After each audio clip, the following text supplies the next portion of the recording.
For over 20 years, my wife Martha went to the bank every Thursday like clockwork. I never asked why.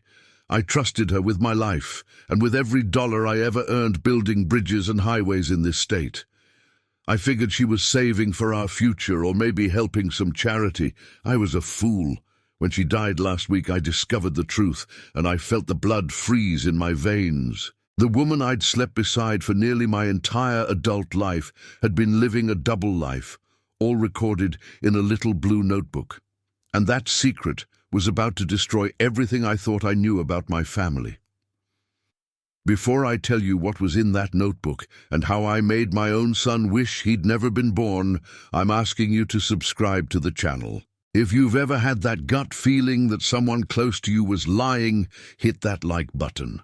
Let me know in the comments where you're watching from. My name is Thomas Miller, and I'm 80 years old. I spent my life pouring concrete and welding steel. I know how to spot a crack in a foundation before the whole house comes down. But on that rainy afternoon at Oak Hill Cemetery, I missed the biggest crack of all. The rain was coming down in sheets, turning the red Georgia clay into a slippery mire around the freshly dug grave. I stood staring at the mahogany casket where my Martha lay. I wanted to cry. I wanted to fall to my knees and scream at the grey sky, but I couldn't. I was numb, as if all the circuits in my body had shut down. I stood motionless like a statue, gripping the handle of my black umbrella so tight my knuckles turned white. Beside me was my son, David. He's 62, a middle manager at some logistics company downtown. That morning, he was putting on quite a show. He was sobbing loudly, his shoulders shaking, and he kept dabbing at his eyes with a silk handkerchief. To anyone watching, he was the perfect picture of a grief-stricken son. But I've built things my whole life. I see the details, the stress points, and I saw something that didn't fit. Every time David brought the handkerchief to his face, his left hand would adjust the cuff of his shirt. He'd tug just a bit on the sleeve of his black suit jacket, just enough to reveal his wrist, and then there'd be a flash of gold. It wasn't just any watch. It was a solid gold Rolex Submariner. I know what things are worth. That watch costs an easy $30, $100. I just stared at it, watching the rain bead up and roll off the golden links. David makes about 60 grand a year. He's got a mortgage he complains about constantly. He has 2 kids in a private school that I help pay for. He drives a leased sedan. Where in the hell did he get $30 for a watch? I didn't buy it for him, and Martha, as far as I knew, didn't have that kind of money, or so I thought. He caught me staring. For a split second, the grief vanished from his face. His eyes turned hard and cold like a shark's. He yanked his sleeve down, covering the gold, and immediately started sobbing again.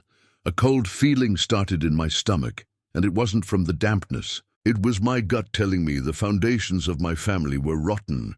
We went back to the house for the wake. I built this house with my own 2 hands 30 years ago. Solid oak floors, a stone fireplace. It was supposed to be our fortress.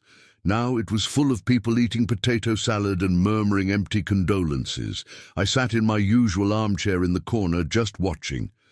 My daughter Laura was in the kitchen doing the real work, making coffee, serving food, making sure everyone was taken care of. She looked exhausted.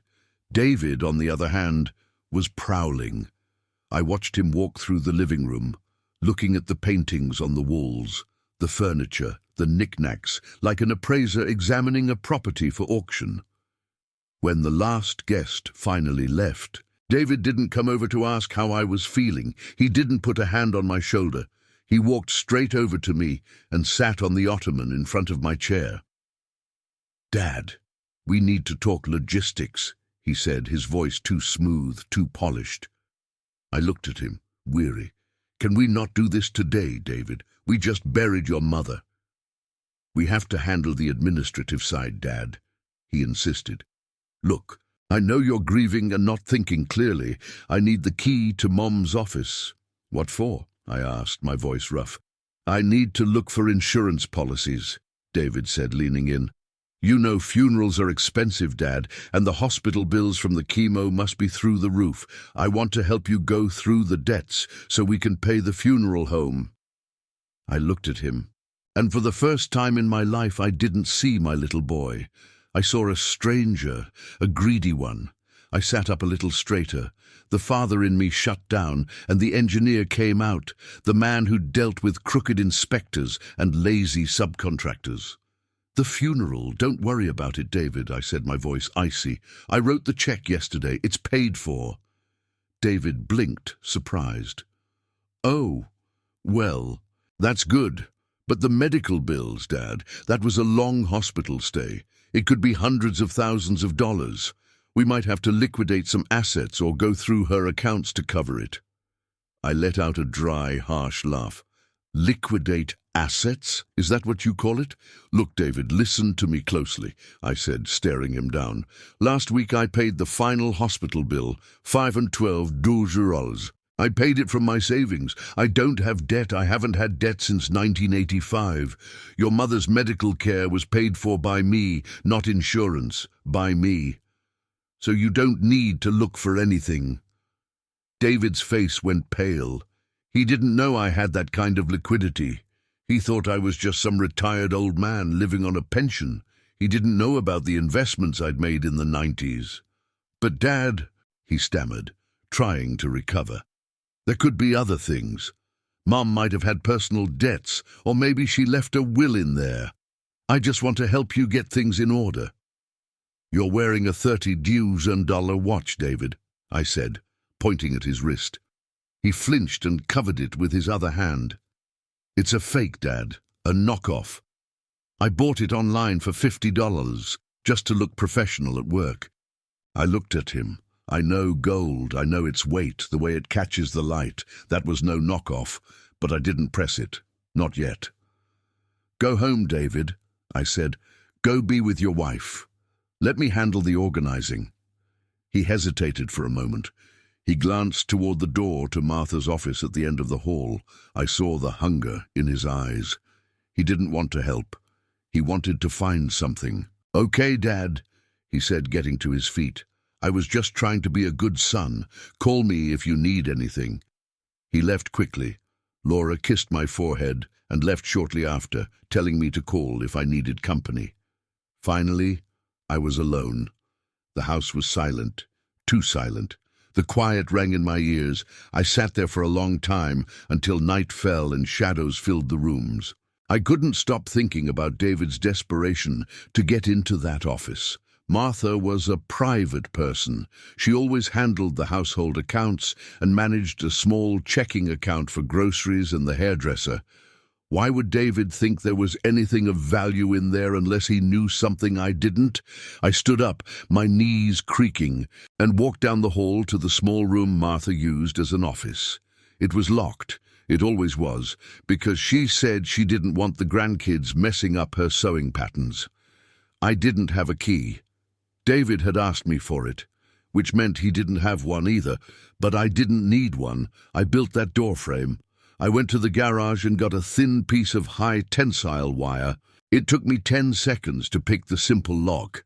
I stepped inside. The room smelled of her lavender and old paper. My heart broke all over again. Her sewing machine was covered in a corner. The desk was neat and tidy. I started going through the drawers. Nothing out of the ordinary. Utility bills, Christmas card lists, coupons clipped from the Sunday paper. Martha was frugal. She'd drive an extra mile to save 10 cents on a gallon of milk. The idea of her having secret debts was ridiculous. I checked the filing cabinet. Nothing. Tax returns. The deed to the house. I sat down in her chair, feeling like a fool. Maybe David was just being nosy. Maybe I was just a paranoid old man looking for a fight to distract myself from the grief. I took one last look around the room. My eyes landed on her old sewing basket on the shelf. It was a wicker basket she'd been using for 40 years. David would never look in there. To him, that was just Grandma's stuff. But I knew that's where Martha hid her chocolates from the grandkids. I lifted the basket down and opened the lid. There were spools of thread, needles, a pincushion, and under a layer of fabric scraps, something hard and rectangular. I pulled it out. It was a ledger book, a blue hardcover notebook like you'd buy at a stationery store. It looked old. The spine was cracked and faded. I opened it to the first page. At the top was a date, January 14th, 1984. The handwriting was Martha's neat cursive. Thursday, First National Bank. Withdrawal, 100. I frowned. In 1984, that was a lot of money. It was more than I made in 2 weeks back then. I turned the page. January 21st, 1984. Thursday, First National Bank. Withdrawal, $1,000. I kept turning. Every week, every Thursday for decades. I did the math in my head. 52 weeks a year multiplied by 40 years. Over $2 million. My hands started to shake. I dropped the notebook on the desk. Where did she get that money? Martha had been a schoolteacher until she retired.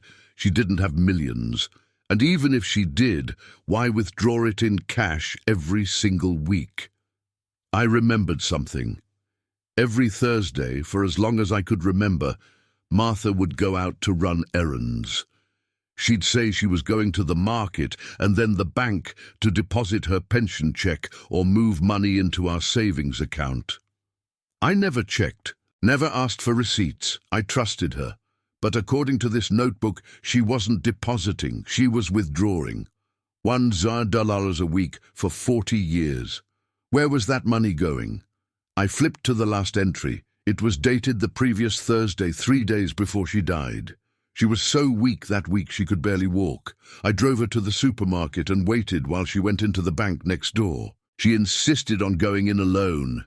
The entry was shaky, written with a hand that had lost its strength, but it was there. Thursday, First National Bank, $1,000. And next to it, for the first time in 40 years, there was a note. A single word written in red ink. Done. I stared at that word. Done. What was done? Then I remembered the watch, the gold Rolex on David's wrist, the way he hid it, the urgency to get into this office. My heart was hammering against my ribs. I wasn't just grieving anymore. I was scared. The next morning, I drove to First National Bank. It was Thursday, just like the notebook said. The sun was shining, but the air cut right through my canvas jacket. I sat in my truck for a moment, watching the automatic doors slide open and shut. For decades, Martha had walked through those doors every Thursday.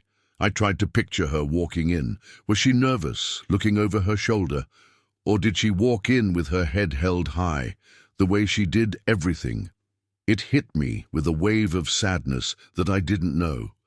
I didn't know the woman who came to this bank. I looked down at my own clothes, my usual worn work pants, still stained with hydraulic fluid from the tractor, and a pair of old but comfortable boots. I have suits and plenty of money for nice clothes, but I'm a builder. I'm comfortable in the clothes I built my life in. I didn't think about it until I walked into the lobby. The bank had changed since I built that branch back in '98.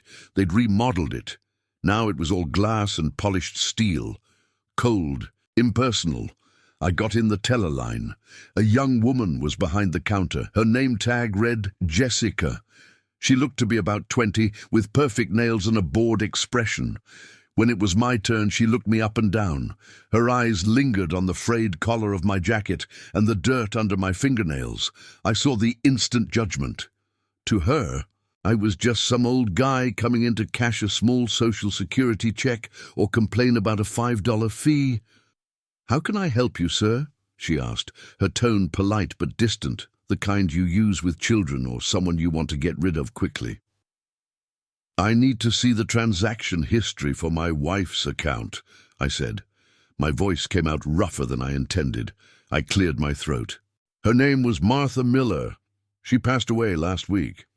The girl didn't even type anything. She just gave me a tight, by-the-book smile. "I'm sorry for your loss, sir, but I can't give account information to anyone who isn't the account holder. It's our privacy policy." I took a deep breath. I understand the policy, miss, but I'm her husband. I'm the executor of her estate. I have my ID. I started to pull out my wallet, but she held up a hand to stop me. Sir, unless your name is on the account or you have a court order right here with you, I can't help you. You'll have to make an appointment with a bank officer next week. Next week, I repeated, the blue notebook burning a hole in my pocket.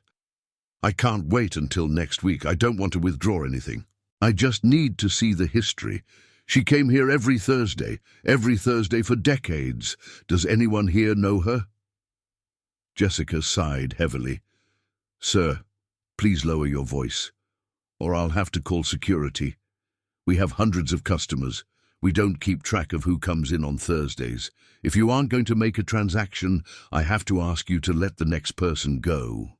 I felt the blood rush to my face. It wasn't embarrassment, it was rage. I looked around the lobby, at the ceiling, at the big vault door in the back. I pointed a calloused finger upward. See those trusses, miss? Those steel beams holding up the roof? I welded those. And that vault over there, the reinforced concrete box, I poured that myself. I built this building when you were still in diapers, so don't you tell me to step aside. Get your manager. Get Mrs. Davis. Now the girl's eyes went wide. She started to argue, but something in my face stopped her. She pushed a button under the counter and disappeared into the back offices. A moment later, a door opened and the manager came out. Mrs. Davis was a sharp, elegant woman in her 60s. We'd known each other for 20 years. She looked at the teller, then at me. Her face softened instantly. Mr. Miller, she said, approaching with her hand outstretched. I heard about Martha. I'm so very sorry. She ignored my work clothes. She shook my hand firmly. Thank you, Mrs. Davis, I replied. I need your help. Your teller says I need a court order, just to find out what my wife was doing here for decades. The manager glanced at young Jessica, who shrank against the wall. It's all right, Jessica. Mr. Miller is a long-time customer. I'll handle this. She led me into her office. It was quiet inside. The walls were covered with diplomas and family photos. She pointed me to a leather armchair, closed the door, and sat down across the desk. She looked tired, with a hesitation in her movements that I didn't remember. Thomas, she said, using my first name. I figured you'd be in eventually. I saw the obituary in the paper. Martha was a wonderful woman. I nodded, swallowing the lump in my throat. She was, Mrs. Davis. I found a book, a notebook. Martha kept a record. She came here every week, every Thursday. The notebook says she was depositing or moving $1,000 each time. The manager's face became unreadable. She adjusted her glasses. I need to know how much is in that account, I said. I need to know why she was saving it. Was it for the grandkids, a charity? David thinks she had debts, but I know that's not true. Mrs. Davis sighed, turned to her computer and typed for a few seconds. The clicking of the keys was the only sound in the office. Thomas, she said finally, her voice low. Martha didn't have a joint account with you here. It was a personal account, an investment fund she opened back in 1984. 1984, the year the notebook started. All right, I said, leaning forward. So what's the balance? The manager hesitated. She looked at the screen, then at me, with eyes full of pity. I hate pity.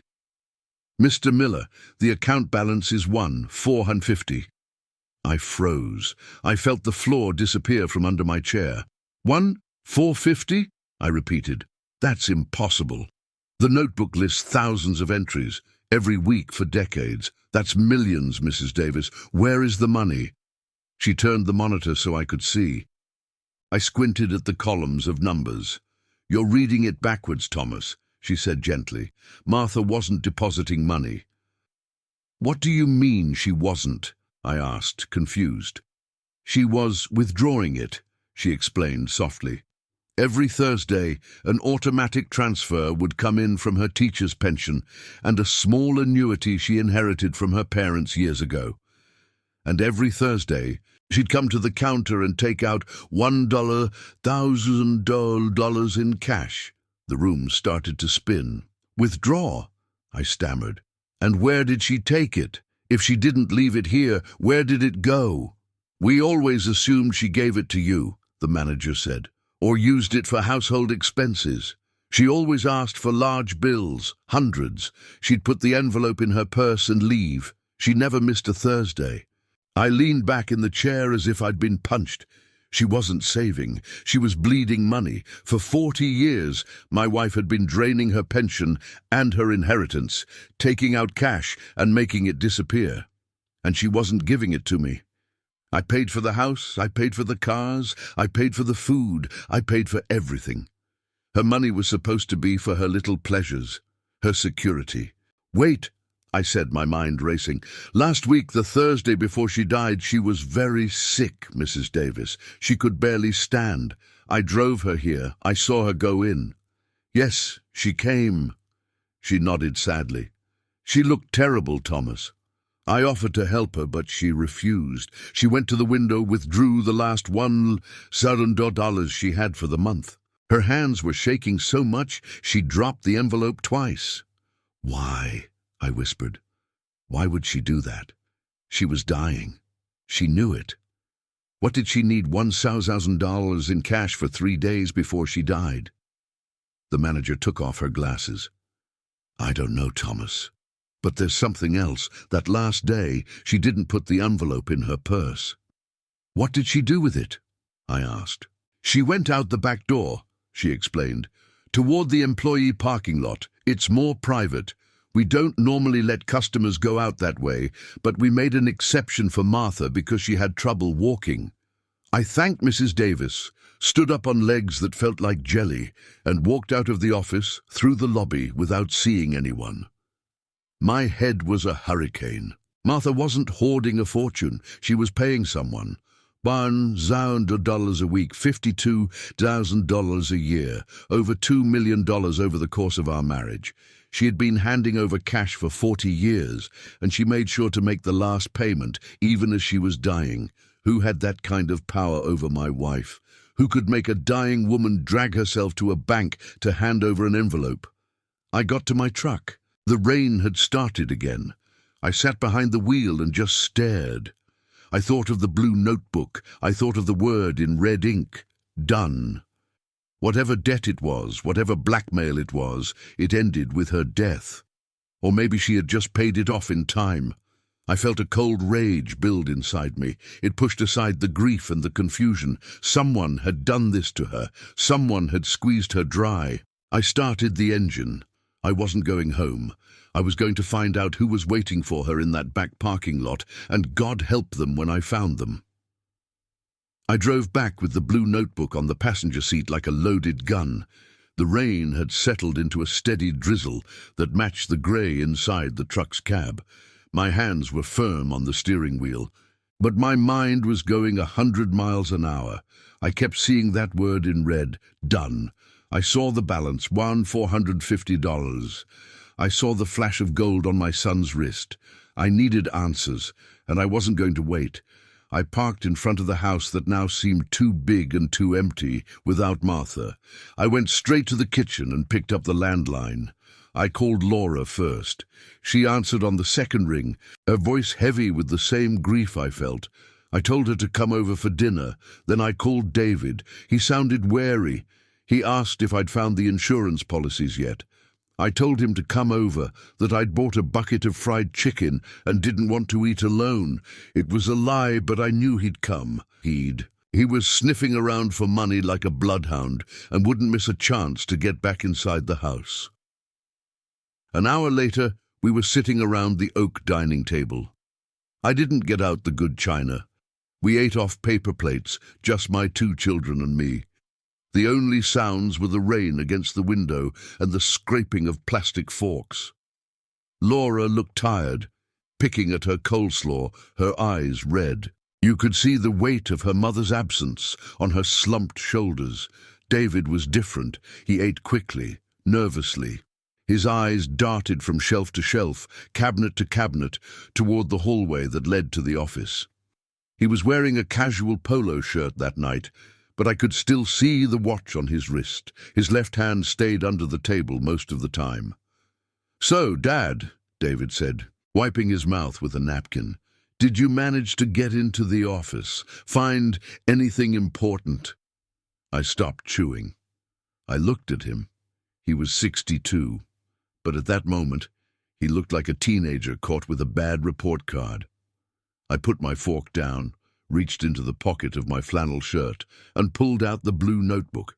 I didn't say anything, I just dropped it in the middle of the table. It landed on the wood between the mashed potatoes and the biscuits.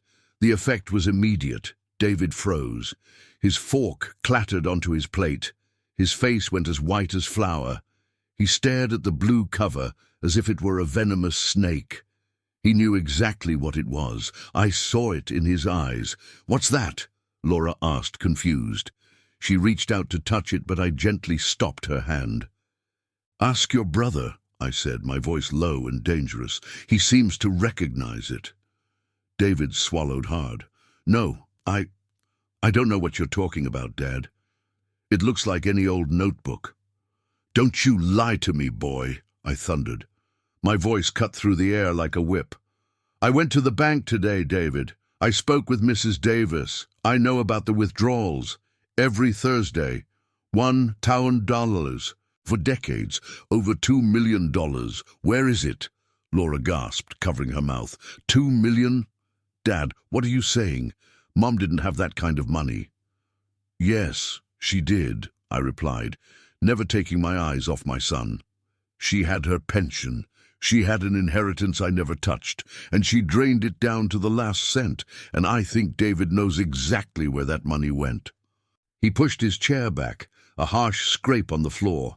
He looked cornered, sweat beaded on his forehead. "All right, look, Dad," he stammered, holding up his hands. "I didn't want you to know.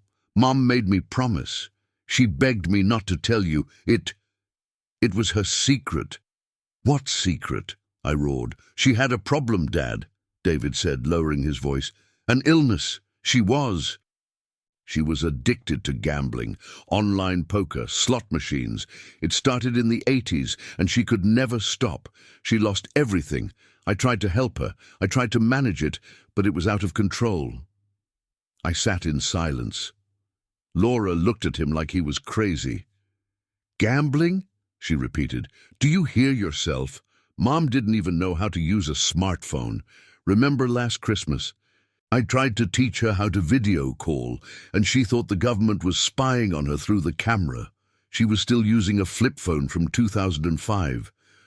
You want me to believe she was playing online poker for 40 years since the 80s? There was barely an internet then."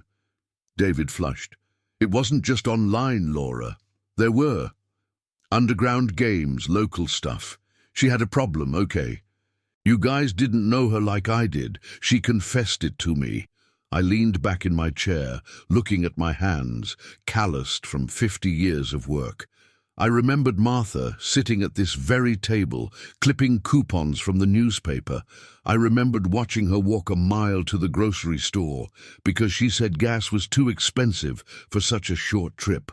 I remembered how she darned my socks because she refused to buy new ones until the old ones were nothing but holes. Martha didn't gamble. She didn't buy lottery tickets.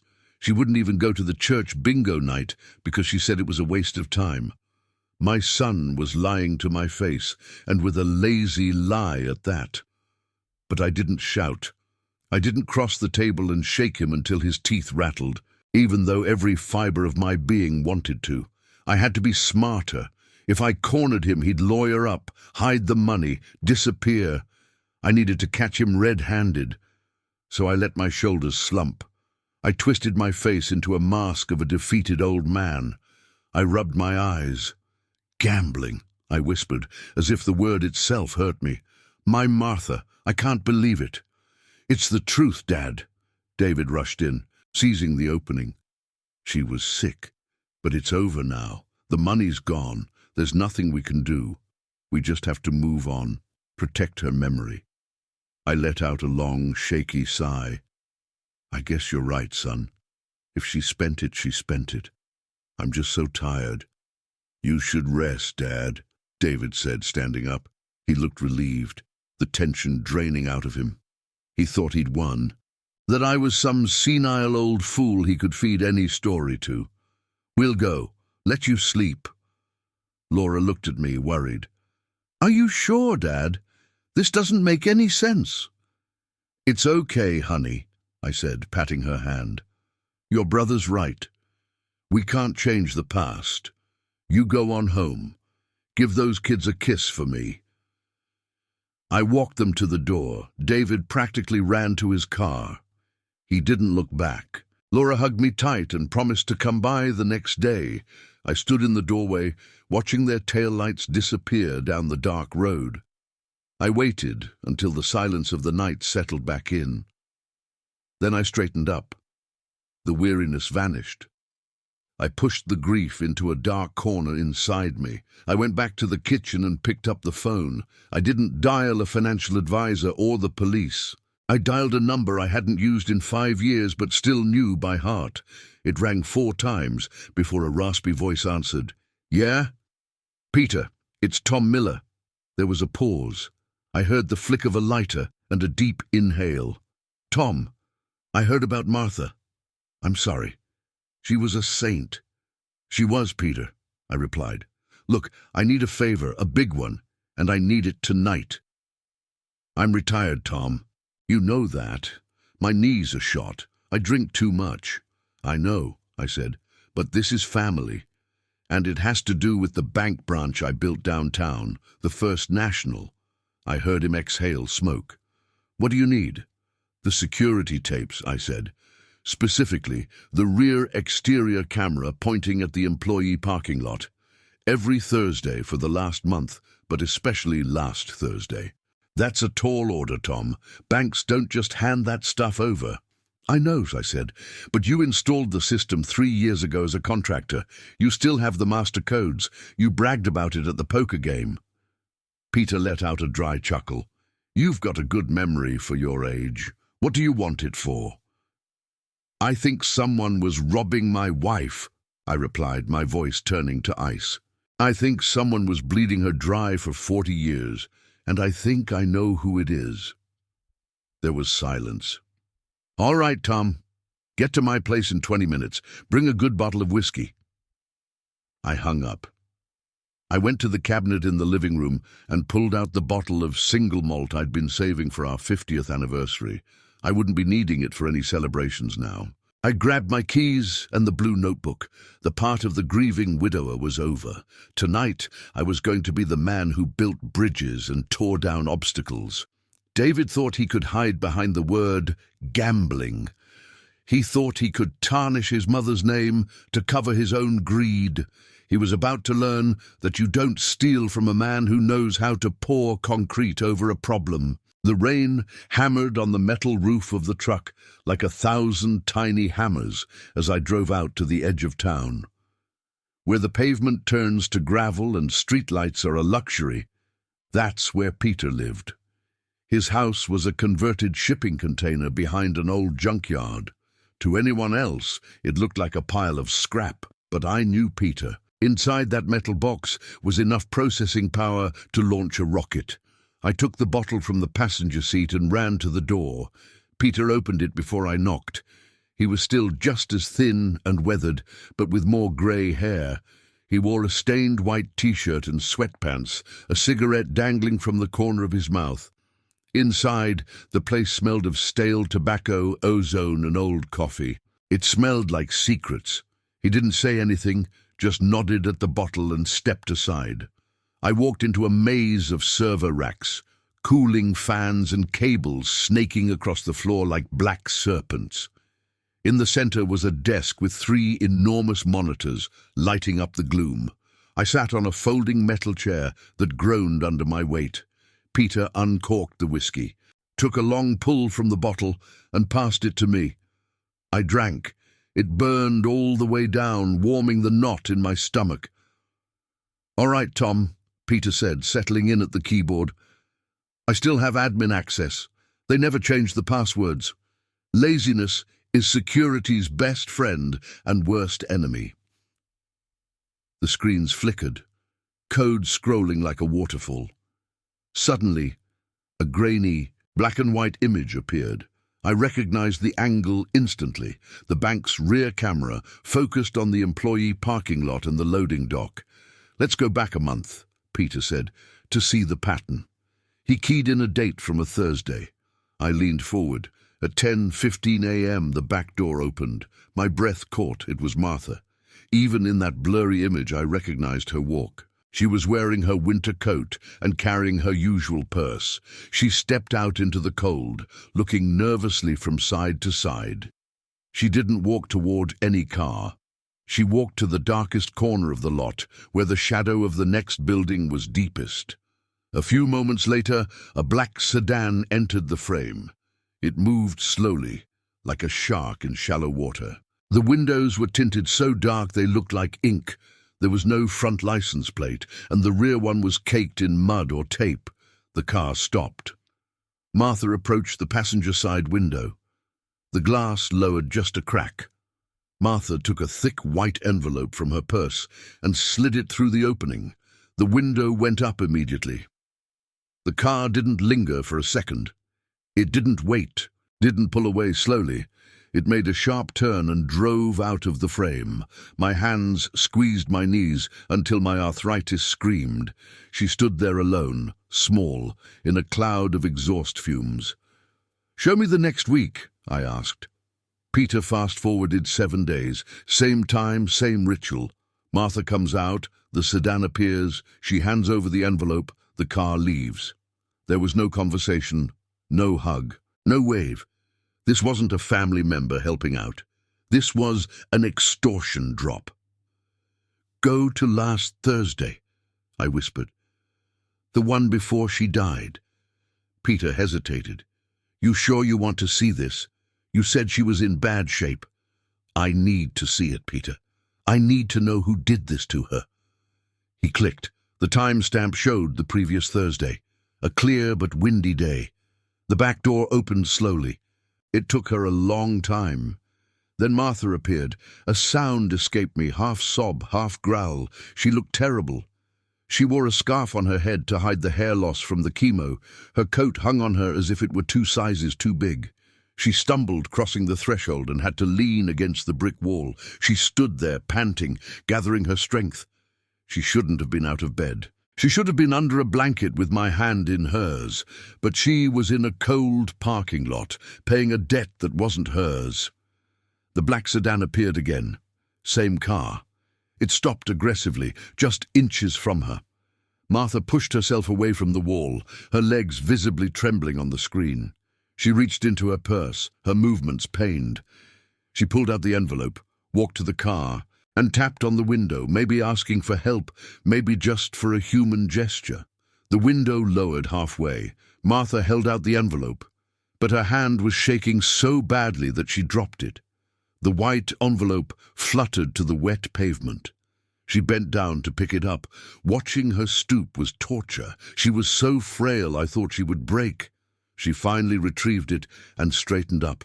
She offered it again, and then I saw it. A hand shot out from the car. It didn't reach to take the money gently. It snatched it, grabbing the envelope and a piece of Martha's sleeve, pulling her forward. She lost her balance, her shoulder hitting the side mirror, and she fell to her knees on the asphalt. The hand didn't reappear. The door didn't open. The driver didn't lean over to see if she was okay. The window rolled up and the car peeled out, splashing dirty water onto my dying wife. Martha stayed on her knees for a long time. Then slowly, using the wall, she got to her feet, brushed off her coat, and limped back toward the main entrance of the bank, where I was waiting for her in the car, completely oblivious. I was shaking, but not from the cold. It was a white-hot rage, pure, like molten lead in my veins. I wanted to kill the driver. I wanted to tear that car apart with my bare hands. "Stop the image," I ordered. "Go back. When the hand comes out, freeze it there." Peter hit a key. The image froze on the blurry motion of the hand. "Clean it up," I said. "Enhance it. I need to see that arm." Peter started adjusting filters, Contrast, light, sharpness. The image slowly came into focus. It was a man's arm in a dark sleeve, maybe a polo shirt or a sweater. But what caught my eye was the wrist. There was a metallic gleam. "Zoom in," I demanded. The pixels enlarged and the fuzzy shape became sharp. It was a watch, a large gold watch. I knew that watch. I knew every link, every curve. I had stared at it in the rain at the cemetery, a gold Rolex Submariner. I looked at the hand again. On the ring finger, a gold signet ring with a black stone gleamed, a heavy onyx ring. I gave that ring to David when he graduated from college. It had been my father's. There were no doubts left. There was no room for a father's denial or hope. The man in the car, the man who watched his mother fall to her knees and then drove away, the man who had been bleeding her dry for years, was my son, David, my own flesh and blood. Peter saw the recognition on my face, saw the devastation. He filled a grimy glass with a heavy pour of whiskey and handed it to me. "You know him, don't you, Tom?" he asked quietly. I took the glass. My hand wasn't shaking anymore. The shock had given way to the steadiness of a man with a job to do. "Yes," I said. "I know him. Can you print that?" I pointed at the screen. A high-resolution copy of that wrist and that watch. "Done," Peter said. He printed the image. I folded it carefully and put it in my pocket with the blue notebook. I stood up, feeling the weight of the world on my shoulders, but also a new kind of strength. "Thanks, Peter. I owe you one." "You don't owe me anything," he grumbled, looking at the screen with disgust. "Just make whatever you're going to do hurt." "It's going to hurt," I said, more than anything in his life. I walked out into the cold night. The rain had stopped, but the air was sharp. I got back in my truck and started the engine. I wasn't going to confront David yet. He'd deny everything. He'd say he lent the car, that his watch was stolen. He'd invent another story like the gambling one. No, first I needed to know why. The notebook started in 1984. David was just over 20 then, newly working on my construction sites. What happened that year? Why did the payments start then? I drove home, digging through 40 years of memories. I went straight to the basement. That's where I kept the old files from Miller Construction, boxes of invoices, tax returns, and contracts. I keep everything. I flicked on the bare bulb hanging from the ceiling. The basement smelled of dust, dry earth, and old paper. I found the box labeled 1984-1985. I hauled it down to my workbench and slit the tape with my pocket knife. Inside were invoices, timesheets, and safety reports. I flipped through the months. April, May, June. Then I saw the folder I was looking for. The tab was red. Incident report, June 14th, 1984. I didn't need to read it to remember. I'd relived that day in nightmares for years. We were building the I-20 overpass. It was the biggest contract I'd ever landed. A job that was supposed to put us on the map. Instead, it nearly sank us. I remember the sound first, the shriek of tearing metal, then the screams, then the dull boom as the scaffolding collapsed. A young man named Miguel was up there. He fell 30 feet. He survived, but he never walked again.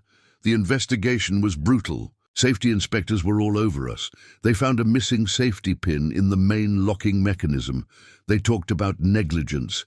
My insurance premiums skyrocketed. I lost 3 contracts. We were on the brink of bankruptcy. I spent 5 years working 18-hour days just to keep the lights on. I always wondered how that pin came loose. Those are steel pins. They don't just fall out. I closed the folder. That was the official story. But if the notebook started in 1984, there had to be more. I looked around the rest of the basement. In a corner, under a tarp, was a cedar chest Martha had brought from her mother's house. It's where she kept things too precious to throw away and too painful to look at. Baby clothes, photos of relatives who died young. I pulled off the tarp. The smell of cedar was faint under the mustiness.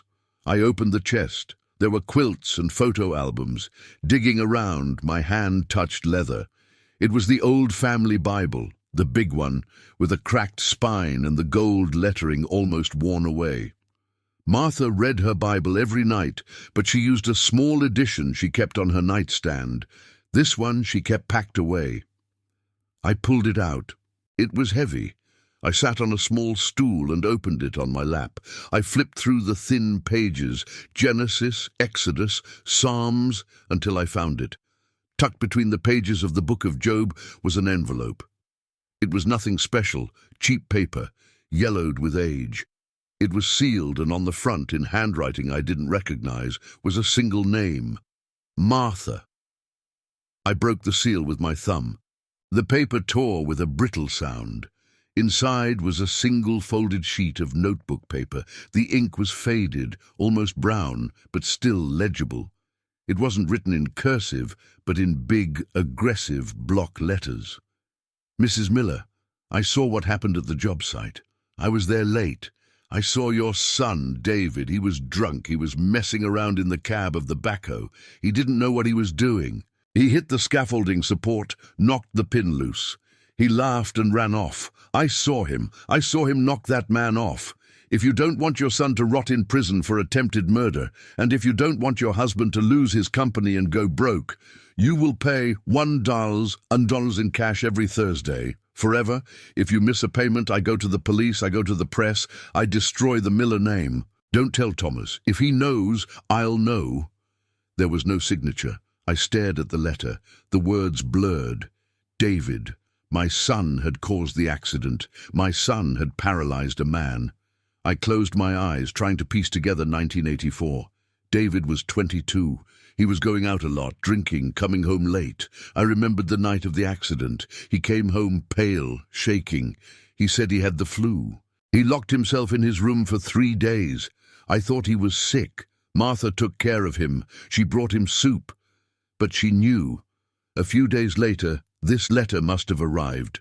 She knew her son was responsible for destroying a man's life and nearly sinking my company. And instead of telling me, instead of making him face the consequences, she protected him. She made a deal with the devil. $1. You'd do you in a week for 40 years. She paid the blackmail to save me from ruin and David from prison. She carried that weight all by herself, but something didn't add up. I'm an engineer. I speak the language of load-bearing and stress resistance. I read the letter again. He hit the scaffolding support, knocked the pin loose. I frowned. I went to the workbench and opened the incident report. I pulled out the blueprints for the scaffolding we used in 1984. The locking mechanism was gravity-fed. The pin was on the inner face of the upright, facing the concrete pillar. If a machine hit the scaffold from the outside, it would bend the structure, dent the legs. It wouldn't knock a pin inward. To remove that pin, you had to stand in front of it, lift the safety tab, and slide it out. A machine doesn't do that by accident. A drunk kid in a cab doesn't do that. Someone had lied. The letter said, I saw him hit the scaffold. But physics said otherwise. Whoever wrote this knew David was drunk and on the site, but they didn't know scaffolding. They used the coincidence to frame him. But who? Who knew David was there but was ignorant of the technical details? Who hated us enough to bleed us for 40 years? I looked at the handwriting again. Those clumsy capital letters looked familiar. I'd seen them on material orders, on worksite notes. It was the handwriting of my foreman, Stephen Kowalski. He was the only one with keys to the site. He signed off on the safety reports. He was the one who assured me everything was secure when he left. If David was there, Stephen either let him in or saw him. He didn't work for me anymore. He'd retired years ago and, last I heard, was wasting away in a nursing home in the next county. I didn't wait for sunrise. I didn't sleep. I went upstairs, grabbed the letter, the notebook, and my keys. I drove 4 hours on back roads to the Pine Ridge Care Home. It was a low brick building surrounded by a chain-link fence and neglected grass. Inside, it smelled of bleach, boiled cabbage, and resignation. I signed in at the front desk. The nurse didn't even look up from her phone as she pointed down the hall. I found him in a wheelchair by a window that looked out onto a brick wall. The strong foreman who used to shout orders over the noise of machinery had shrunk into a skeleton, draped in a stained cardigan. His mouth was half open, his eyes vacant. "Stephen," I said, standing in front of him. He didn't move. I wasn't sure he could hear me. "Stephen, it's Thomas Miller." His eyes flickered. He turned his head slowly. The memory took a long time to break through the fog of medication and age. Then his eyes widened slightly. "Miller," he rasped, "you got old." "We all did, Stephen." I pulled a plastic chair over and sat in front of him. There was no time to waste. I didn't know how much lucidity he had left. "I need to ask you about 84. The I-20 job, the collapse." He blinked. "Long time ago. Bad business." "Yeah, it was bad," I said, "but not the way you told my wife it was." I took the yellowed letter from my pocket and unfolded it in front of his face. His eyes locked on the block letters. I saw something, fear, and behind it, a spark of the old Stephen.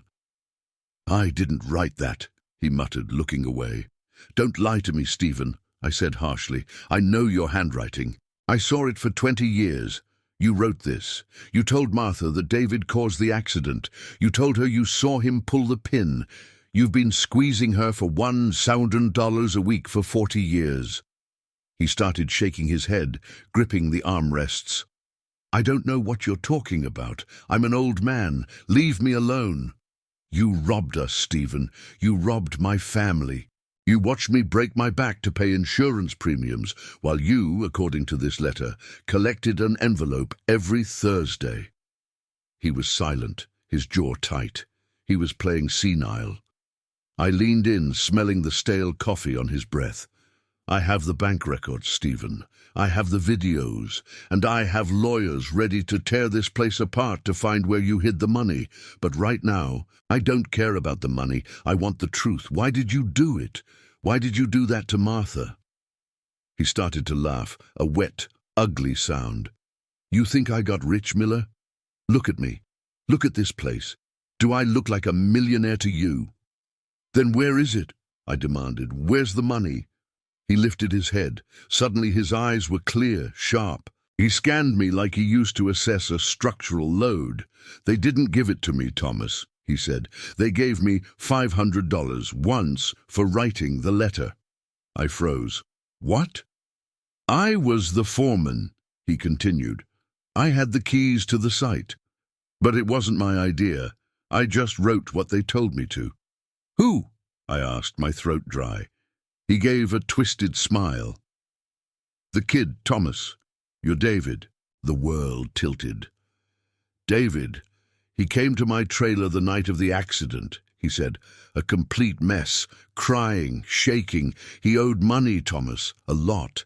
Gambling debts, horse races. He'd borrowed from some bad people in Atlanta, and they were going to collect with their fists. He needed a way out. He knew about the accident. He knew you were distracted. He came to me, begged me, asked for my help. He told me you'd never give him that kind of money because you were too strict. He said his mother was a soft touch, that she'd pay anything to protect him. He dictated every word of what I should write. He gave me $500 to mail the letter. He said he'd handle the rest." I swallowed against the emptiness. "And he collected every week." Stephen nodded. "He told her to leave the money at the bank, that it would look like she was running errands. He'd pick it up, playing both messenger and victim. He'd use me as the boogeyman. 'Tom,' he'd tell her, 'Kowalski wants more. Kowalski is threatening to talk.' But it was him. It was always him." I looked at him. I wanted to call the old man a liar. I wanted to grab him by his cardigan, but the pieces fit together too perfectly. The watch, the greed, the rush to get into the office. David hadn't just robbed his mother, he'd tortured her psychologically. He made her believe her son was a criminal. He forced her to pay for that guilt for 40 years. He used her love as a weapon and let her die believing it. Stephen watched me, almost relieved to have unburdened himself. "He's bad blood, Thomas," he said. "I took the $500 because I needed it. I never asked for another dime. I figured he'd stop collecting once he paid his debts." "But he never stopped, did he?" "No," I replied, getting to my feet. My legs felt heavy. "No, he never stopped." I turned away. I couldn't look at him anymore. Yes, Stephen was guilty, but he wasn't the architect. The architect of 40 years of silent suffering was my own son. "Give my regards to your foreman," Stephen called out as I left. "Tell him I still remember." I didn't answer. I walked through the door into the brutal daylight. I felt sick.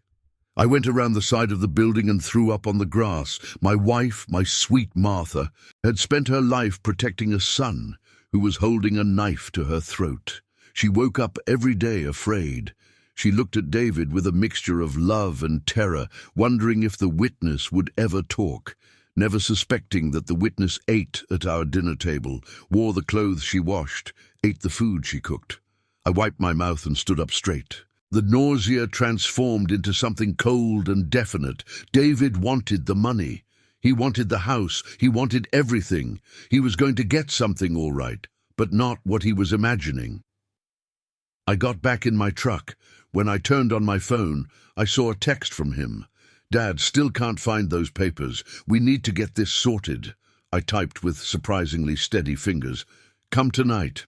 Bring your lawyer. I found the papers. We need to sign everything." I hit send. I started the engine. It was time to prepare the Last Supper of the Miller family. As I reached my street, I saw a grey car parked in front of my driveway. It wasn't David's, just an anonymous Ford. A man was inside reading a newspaper. When he saw me, he folded the paper and got out. He was wearing a cheap, ill-fitting suit.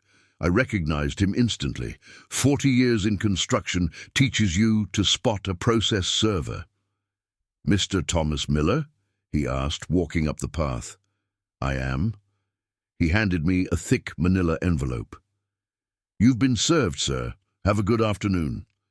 He left without looking back. I opened the envelope right there. I didn't need to go inside to know David had made his move. He knew I'd been to the bank. He knew I hadn't bought the gambling story. He knew I was digging. "A cornered animal bites." The heading hit me like a punch. "Petition for emergency guardianship and conservatorship." Petitioner, David Miller. Respondent, Thomas Miller. I read the summary. My own son was asking the court to declare me mentally incompetent. He claimed that my wife's death had caused a psychotic break, that I was suffering from paranoid delusions and severe dementia, that I was squandering the family estate on absurd investigations, and that I was a danger to myself and my finances. He was asking for immediate control of all my assets, my accounts, my investments, my properties. He wanted to be my legal guardian. If he won, he would have the power to stop me, fire my lawyers, bury the evidence, lock me in a home, and medicate me until I really did lose my mind. And he'd have access to the $5 million I'd saved. I walked into the dark house and sat at the kitchen table to read his sworn statement. It was a masterpiece of lies seasoned with truth. "My father has become erratic since my mother's death." It read, "He believes in conspiracies surrounding her passing. He has been aggressive with bank staff. He disappears for hours without telling anyone. He is spending thousands of dollars on private investigators to chase ghosts. He believes my mother led a double life. I'm afraid he's going to lose everything." He was smart, evil, but smart. He was using my search for the truth as proof of my madness. The hearing was set for the next morning, an emergency hearing. I had less than 12 hours. I didn't sleep. I showered, shaved, and put on my best gray suit. I shined my shoes until I could see my reflection. I wasn't going to walk into that courtroom looking like the confused old man David needed me to be. The county courthouse was familiar to me. I had poured the foundations for the new wing back in the 90s. I walked up the steps with my head held high. Though my stomach was churning, The courtroom was small. This wasn't criminal court, it was family court. Intimate, quiet, lethal. David was already there at the petitioner's table with a lawyer I didn't know, a slick guy with gelled hair and an expensive suit. When he saw me walk in, David didn't smile. He put on a face of sincere concern, the look of a loving son forced to do something terrible for his father's own good. I sat alone at the respondent's table. I hadn't had time to call my own lawyer. I was on my own. The judge entered, Judge Thompson, a young man, maybe 40. He didn't know me. All he saw was an old man, alone facing his worried son. David testified first. His performance deserved an award. "Your Honor," he said, his voice trembling just enough, "I love my father. He's always been my hero. But since Mom died, he's not himself. He's seeing things. He thinks Mom was a gambling addict. He thinks she was being blackmailed. He went to the bank and yelled at the tellers because he couldn't remember his own information. Yesterday, he disappeared for 6 hours. He drove to a nursing home to harass a senile man. He thinks this man holds secrets to an accident from 40 years ago. He's living in the past. He's wasting money on investigators. I just want him to be safe. I want to protect what he built." The judge nodded sympathetically. He looked at me with that pity I hate so much. "Mr. Miller," he said, "you've heard your son's claims. He says you're exhibiting signs of paranoia and financial irresponsibility. Is it true that you hired a private investigator this week?" I stood up, my knees protesting. "Yes, Your Honor," I answered. "I hired a professional to look into discrepancies in my wife's financial records." "And is it true that you went to a nursing home yesterday?" "Yes," I said. "I went to interview a former employee about those discrepancies." The judge frowned. "Mr. Miller," he added gently, "your wife passed away 10 days ago. Grief clouds the mind. It makes us see patterns where there are none. Your son is afraid you're chasing ghosts and spending your life savings to do it." I looked at David. He was covering his mouth with his hand, hiding a smirk. If I started talking about anonymous letters, Rolexes, and unrecorded confessions, I would sound like a conspiracy nut. I needed time. I needed to get into his house, find the stolen money, find irrefutable proof. "Your Honor," I said, "I understand how this looks. I admit my behavior has been unorthodox. Losing Martha has been hard." David nodded vigorously, encouraging the judge to see my admission as weakness. "But I am not incompetent. I am not senile. I built half the bridges in this county. I know how to balance a ledger better than anyone in this room. I'm not asking you to dismiss the petition outright. I'm asking for due process. I'm asking for a continuance." "For what purpose?" the judge asked. "Give me 3 days," I said. 72 hours. Subject me to an independent psychological evaluation by an expert of your choosing. I will turn over my bank statements to prove my spending is reasonable. I have $5 million in savings, Your Honor. Spending a few hundred on an investigator is not squandering it." David's lawyer leaned toward him. They didn't want me to have time. "Your Honor," he interjected, "we believe there is an immediate risk to the estate. 3 days could mean thousands of dollars lost." The judge looked back at me. My hands were steady, my eyes clear. "I'm going to grant the continuance," he said. "We can't take away a man's rights without hearing from a doctor. The hearing will be Friday at 9 a.m. David's face looked like he'd bitten into a lemon. "However," the judge added, "to protect the estate, I am ordering a temporary freeze on the primary assets. Until Friday, you will not be able to withdraw more than $100 from any account, Mr. Miller. Your credit cards will be suspended. We will maintain the status quo." I nodded. It was a trap, but a trap I could work with. I didn't need money for what was coming. I needed my hands. "Understood, Your Honor." On the way out, David approached me in the hallway.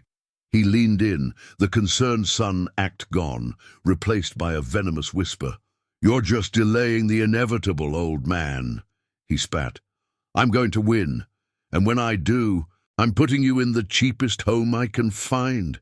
I'll lock you in a room with no windows and let you rot, just like you let Mom rot." I looked at him. I didn't blink.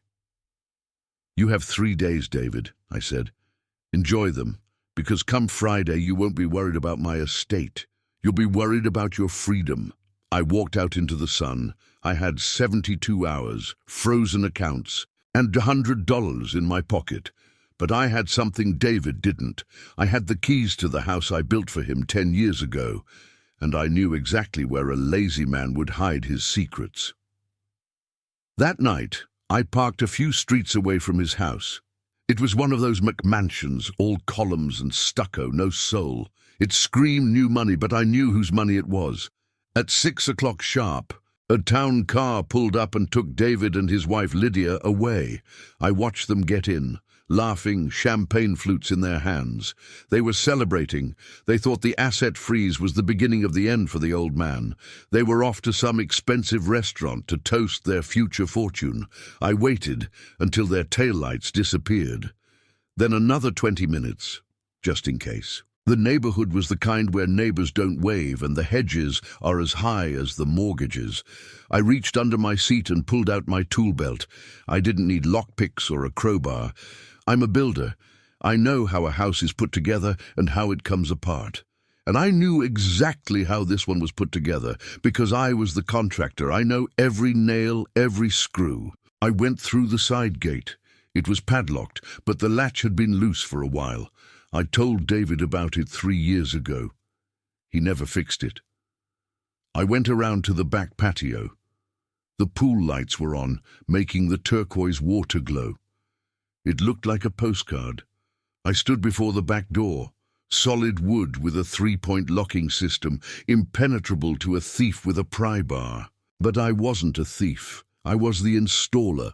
When I put that door in, I used heavy brass hinges with decorative finials on the outside because David wanted it to swing outward. I told him it was a security risk. He said I was old-fashioned. I took out a flathead screwdriver and a hammer. I placed the screwdriver under the head of the top hinge pin and gave it a sharp tap. The pin popped up.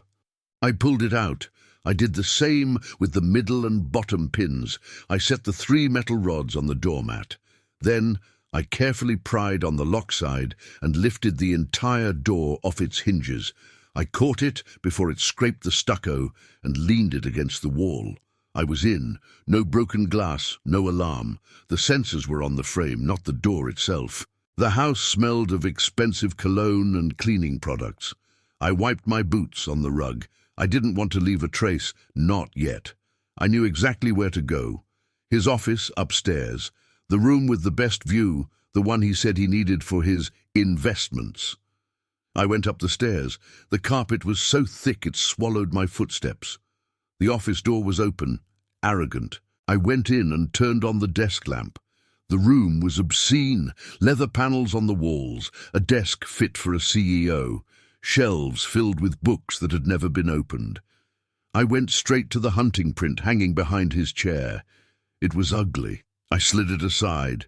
There it was, the wall safe, electronic keypad, 4 digits, the only mystery.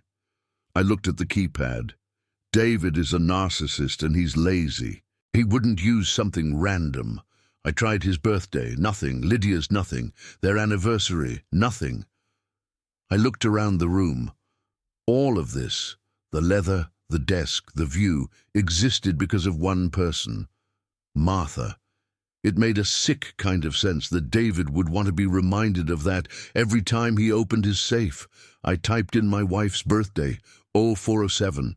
The light turned green. A mechanical click. I felt nauseous. He used the birthday of the woman he was robbing to protect what he stole from her. A private joke. I opened the heavy door. The shelves inside were full. On the bottom were stacks of cash, thick bundles of hundreds with bands from First National Bank. It was the cash Martha had withdrawn in the last few months. He hadn't even bothered to launder it. He just piled it in there like pocket change. On the middle shelf were passports and bank books. I opened them. accounts in the Cayman Islands, in Switzerland, obscene balances, regular deposits over decades that matched the withdrawals from Martha's notebook. He'd invested the stolen money, made it grow. While his mother was clipping coupons, he was capitalizing on her suffering. On the top shelf, a stack of papers held together with a rubber band. The one on top was a yellowed sheet of notebook paper. In pencil, someone had practiced block letters over and over. I saw what David did. I saw him. I saw him. The handwriting, at first shaky, then aggressive, was a perfect match for the letter.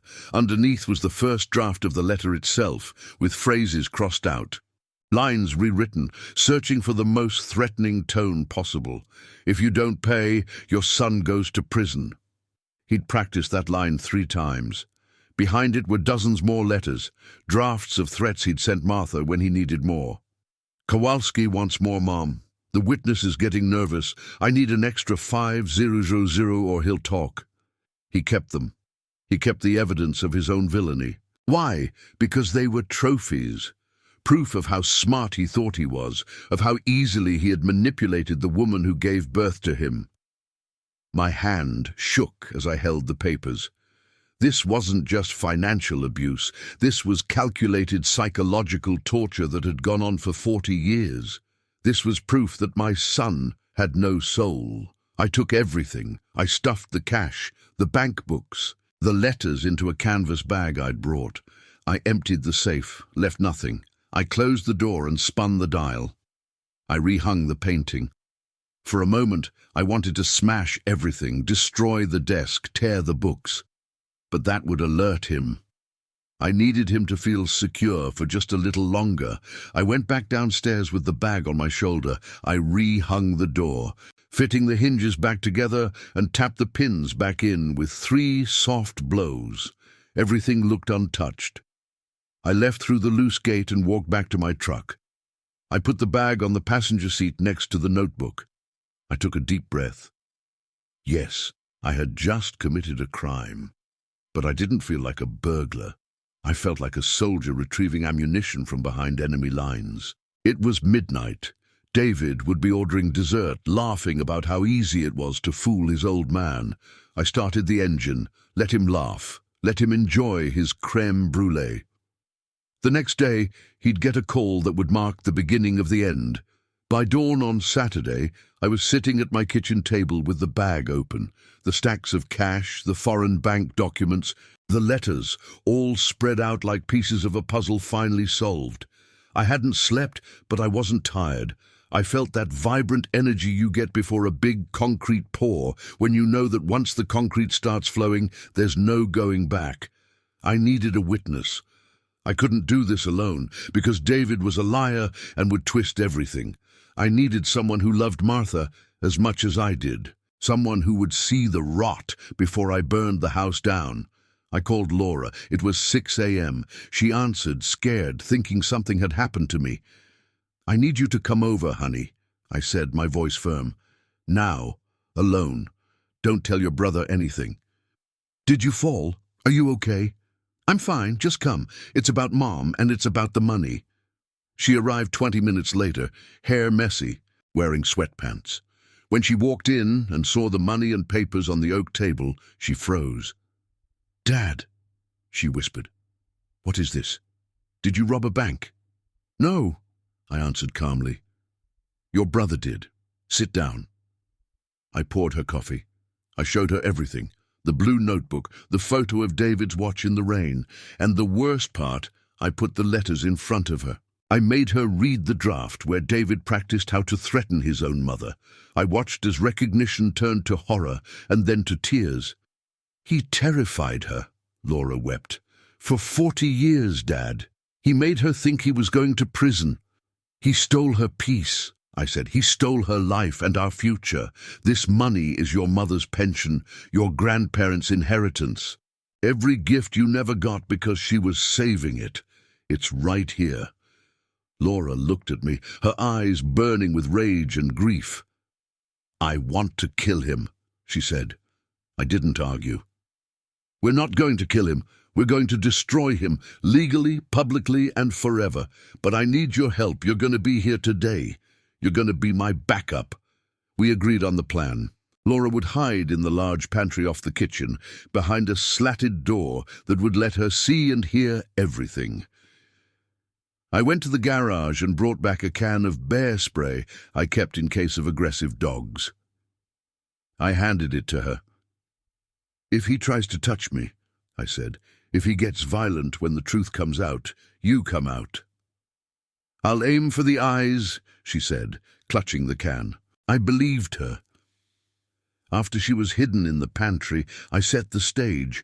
I closed the blinds and turned off all the lights except the lamp over the dining room table. I wanted the atmosphere to be oppressive, small, like a confessional. Then I made the call. It was the most important performance of my life. I slumped my shoulders, let my voice tremble. I poured all the exhaustion and grief of the past months into it. I dialed, "Hello." David answered on the first ring. He sounded cheerful. "David, son." I let a sob catch in my voice. "I can't do this anymore.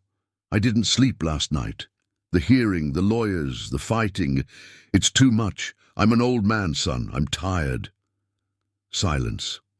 I could almost hear him smiling. "I told you, Dad." He answered, his voice syrupy. "You're not well. This stress is bad for your heart. You need to let go." "You're right," I said. "You're right about everything. I'm confused. I'm chasing ghosts. I just want it to stop. I want to rest." "That's all we want for you, Dad. For you to rest. To be safe." "I want to sign the papers," I muttered.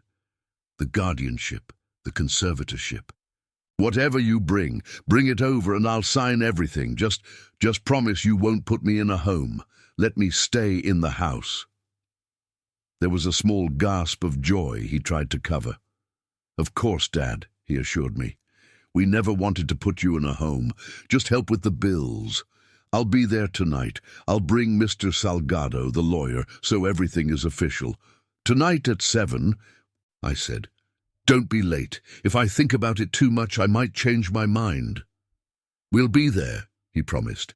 "Get some rest. It's almost over." I hung up. My hand was steady. "It's almost over," I repeated quietly. I spent the rest of the day preparing. I put the money and documents back in the bag and placed it under the table, hidden by the long tablecloth. I put a single, heavy fountain pen in the center of the table. No papers, just the pen. I sat at the head of the table in my armchair and waited. The hours stretched.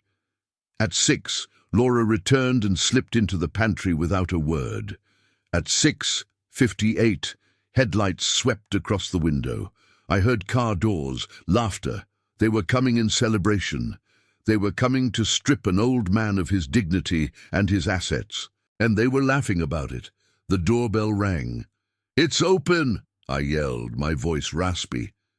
David came in first, wearing a sharp blue suit, his hair slicked back like some ad executive. Behind him was his lawyer, Mr. Salgado, carrying a briefcase, looking like he was just there for the fee. In David's hand, unbelievably, was a bottle of champagne. Dom Perignon. "Dad!" he boomed, walking into the dimly lit dining room. "Why are you sitting in the dark, saving on the electric bill?" He laughed at his own joke. He set the bottle on the sideboard. "We'll have this later, to celebrate. Mr. Salgado, have a seat." The lawyer placed a thick stack of papers on the table, sliding them toward me. The dry slap they made on the wood was the only sound. The air was thick.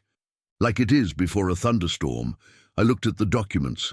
The first page read, "Voluntary Conservatorship Agreement," a fancy way of saying I was signing over my life, my freedom, and my dignity to the man in front of me.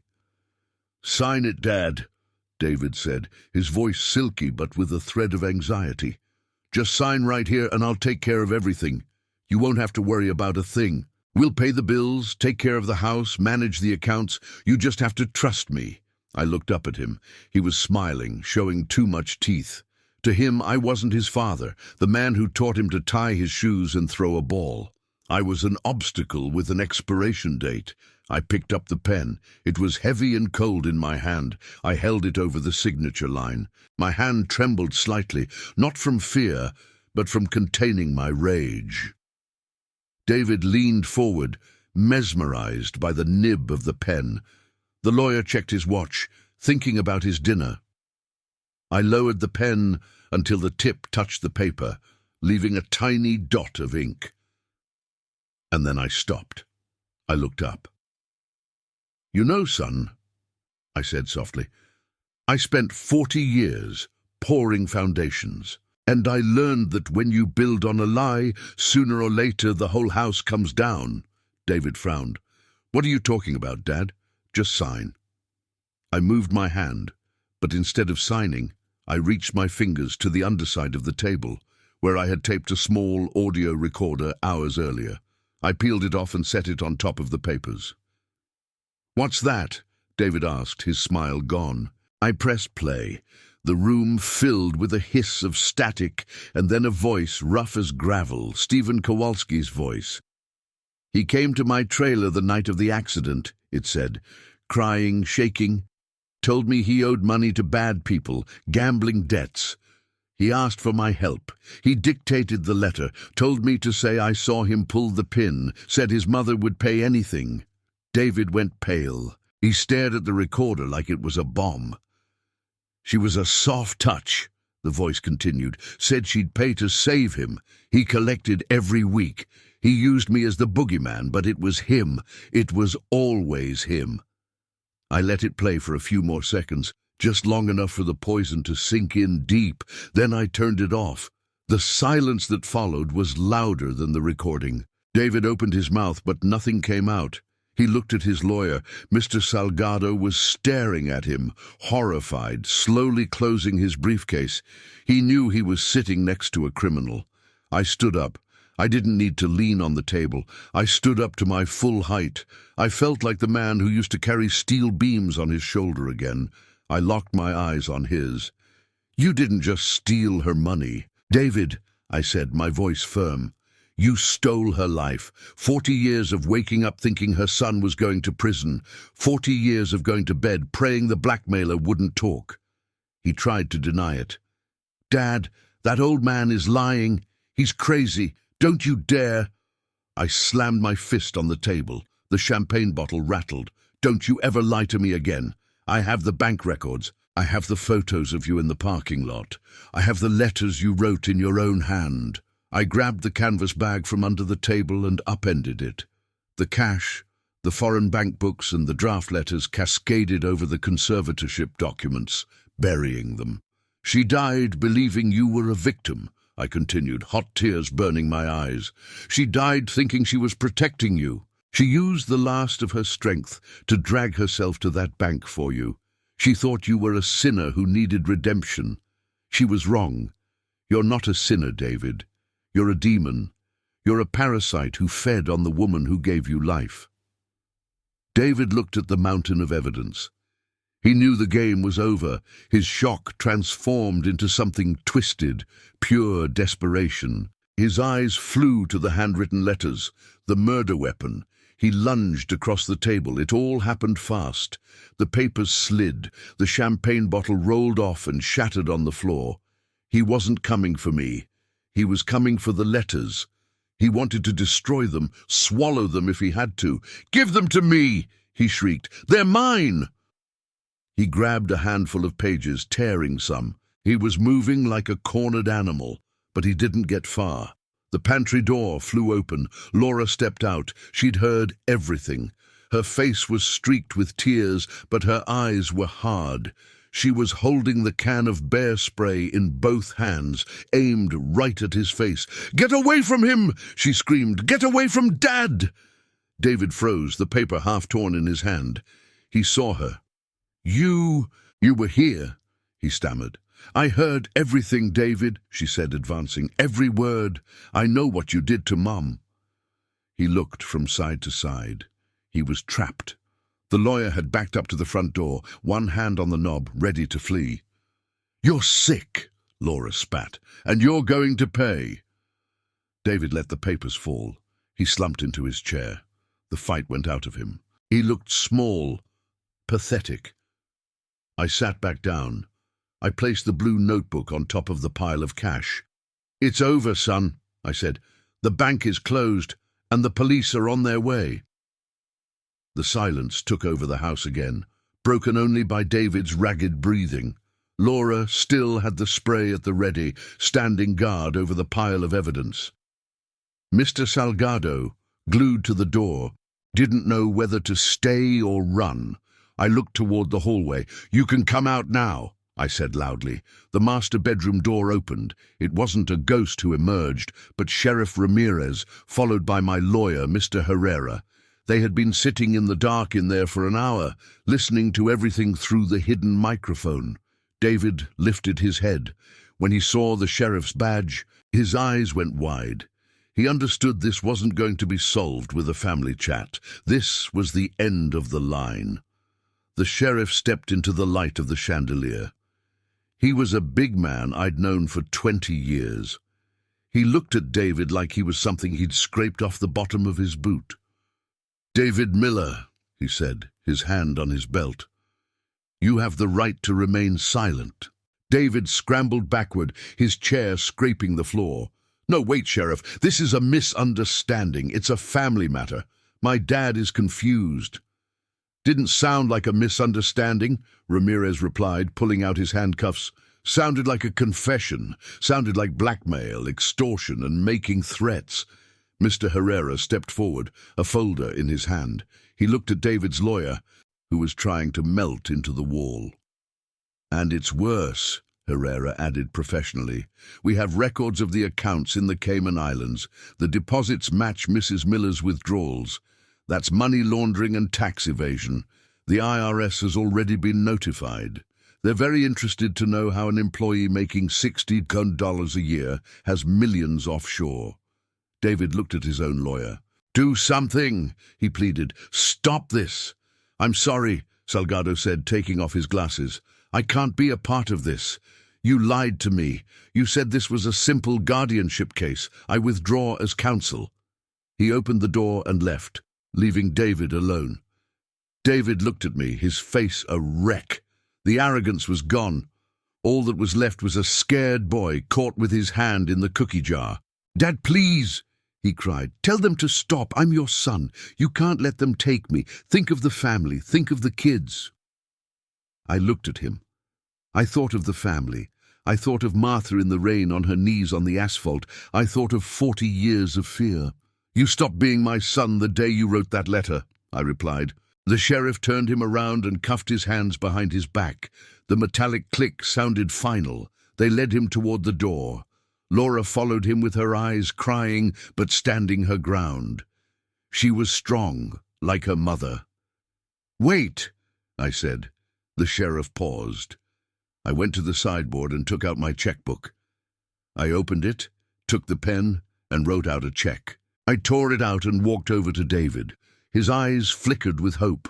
Maybe he thought it was for bail. I slipped it into the breast pocket of his suit jacket, next to the silk handkerchief he'd used to fake tears at the funeral.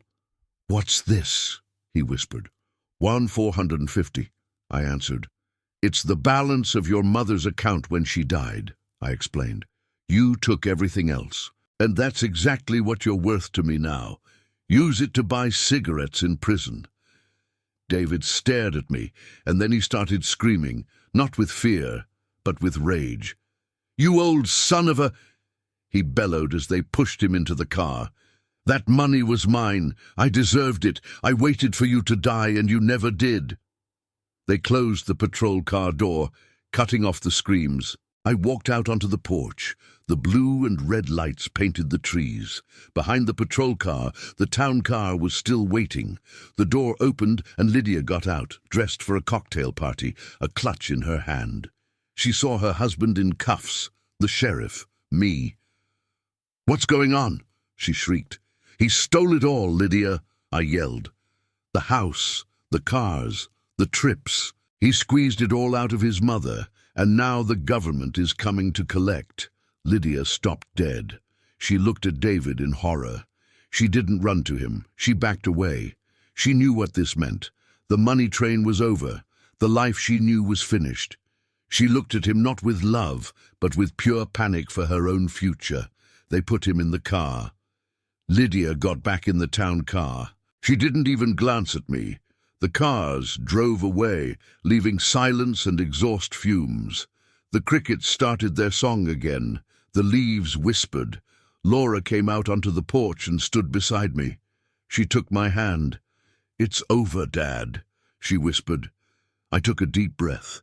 The air felt clean. For the first time in 6 months, the weight on my chest was gone. "Yes, honey," I replied, squeezing her hand. "It's over." We went back inside. The money was still on the table, the letters too, but they had no power over us anymore. They were just paper. I picked up the blue notebook. Tomorrow I'd burn it. Tomorrow I'd start the process of selling the house, moving on, but tonight I was going to sleep, the sleep of the just. I looked at Laura. "Are you hungry?" I asked. "There's still some fried chicken left." She smiled through her tears. "Yeah, Dad, I'm hungry." We sat and ate in the dim light. The house felt different. It wasn't haunted anymore. It was empty, yes, but it was a clean empty, a space ready to be filled with something new. I had lost a son, but I had saved my dignity. And somewhere I hoped Martha was watching. That she saw I didn't need her protection anymore, that she understood the debt had been paid, not with money, but with justice. $1,450. It's not much, but it was the price of freedom, and I paid it gladly. 30 days was all it took to dismantle a life that took 40 years to build. The house sold in a week. Seems good foundations and oak floors are still worth something, even if the memories are stained. Yesterday I walked through it one last time, empty. The echo of my boots didn't sound sad anymore. It sounded clean. I didn't feel any ghosts tugging at my ankles. I just saw walls that needed a new coat of paint and a roof that would keep the young couple who bought it safe. I left the keys on the counter next to a bottle of wine. I hope they fill the place with better memories. I hope they raise children who know the value of truth. I met Laura out front. She looked different too, lighter. The shadow of her brother was gone. David was still in the county jail, denied bail, considered a flight risk because of his offshore accounts. His wife had filed for divorce and taken the kids to live with her mother in Florida. His empire of lies crumbled, just like I said it would. I handed Laura a thick envelope. Inside were the documents for a trust fund. I took half of the recovered money and put it in her name and her children's names. Their college was paid for. Their first homes were paid for. Laura cried when she saw the numbers. She tried to give it back, saying she didn't want anything that was tainted. "It's not tainted," I told her. "It's your mother's legacy. It's the only good thing to come out of all this. Use it to give those kids the life she dreamed of. Teach them you don't have to lie and steal to be happy." She hugged me tight. She asked where I was going to sleep, if I wanted to stay at her house. I told her no, that I had other plans, that I had a promise to keep. I drove to Oak Hill Cemetery. It was a beautiful day. The blue sky hurt your eyes. The mud from the funeral was gone. The grass was green, dotted with wildflowers. The air was peaceful. It took less time than I expected to walk to Martha's grave. The headstone was in place now. Martha Miller, beloved wife and mother. I stood there, listening to the wind in the trees. I thought of the bright-eyed girl who promised to love me for richer or for poorer. She kept her promise. She loved me so much she sacrificed her own peace. She loved me so much she fed a parasite so I wouldn't lose my company. I took the blue notebook out of my pocket. The spine was broken, the pages bent. It felt heavier than it should, like I was holding a block of lead. I knelt on the grass and took out my Zippo lighter. The metal was cool in my hand. "You were reckless, Martha," I whispered to the stone. "So incredibly reckless. You thought you were protecting me, but you were just feeding a monster. You should have told me. We would have faced it together. I would have torn the world down for you. I flicked the wheel. The flame danced in the wind. But I love you, I said, my voice breaking.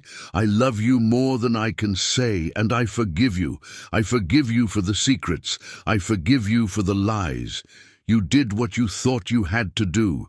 You were a mother protecting her cub, even if the cub was a wolf.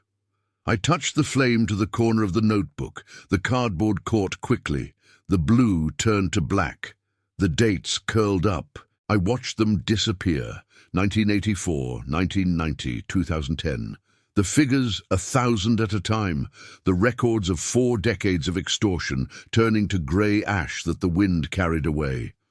I cleaned up the mess, Martha, I said as the last corner disintegrated. I took out the trash. David can't hurt us anymore. He can't hurt anyone. You can rest. No more worrying about the police or the neighbors. It's done. I brushed off my knees. I felt light, as if gravity had loosened its grip. Rest in peace, my love, I whispered. I'll see you down the road. I turned and walked away without looking back. There was nothing there now but a stone and a memory.